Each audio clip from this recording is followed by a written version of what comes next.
Welcome viewers, welcome to कहानी पाकिस्तानी का brand new episode. मैं हूँ आपकी होस्ट आयशा गिलानी। आजकल कहानी पाकिस्तानी में the topic of discussion has been औरत।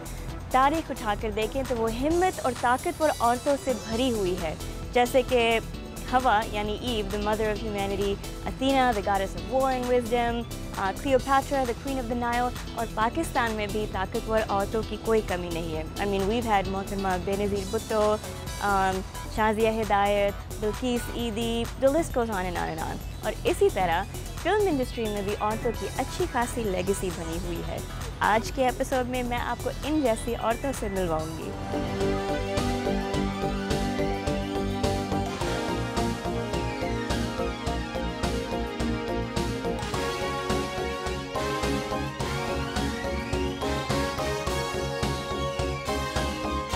अब मैं आपको मिलवाने जा रही हूँ पाकिस्तान की सबसे बड़ी और मशहूर फिल्म और ड्रामा अदाकारा से। आपने उनको ऐसे रोल्स पोर्ट्रे करते हुए देखे that depict women that are facing hardships and struggles. She believed in the Pakistani drama serial industry so much कि 2002 में उन्होंने एक प्रोडक्शन हाउस खोला to propel Pakistan's pushing of real images such as disease and drugs. आइए मैं आपको मिलवाती हूँ मारिया वास्ती से। तो आप 10 साल के बाद अमेरिका आए हैं, आपको कोई फ़र्क लगता है अमेरिका में काम करना, फैशन शोज़ में, और पाकिस्तान में काम करना? It really depends on the team. I really like the audience. The people here, they're very. I would say they're more expressive than और काफ़ी जगहों पे, especially in Pakistan, शायद इतने नहीं होते. People come up to you, they're overwhelmed, they appreciate it. I mean, it feels really good. And this event was with Asmiya Tawana and Hamid Latif and Naseem Haja, and it went on very well, and I'm very happy to be here. You were beautiful. आपको कोई favorite designer था आज? बिल्कुल रानी ईमान and Umar Saeed. I mean, I'm wearing Rani Iman, and Umar Saeed is one of my all-time favorites. मैं आपके अक्सर ड्रामे देखती हूँ और आप यूजुअली वो रोल्स पोर्ट्रे करती हैं जो प्रमोट वुमेन्स राइट्स। आपकी कोई स्पेशल रीज़न है इसके लिए?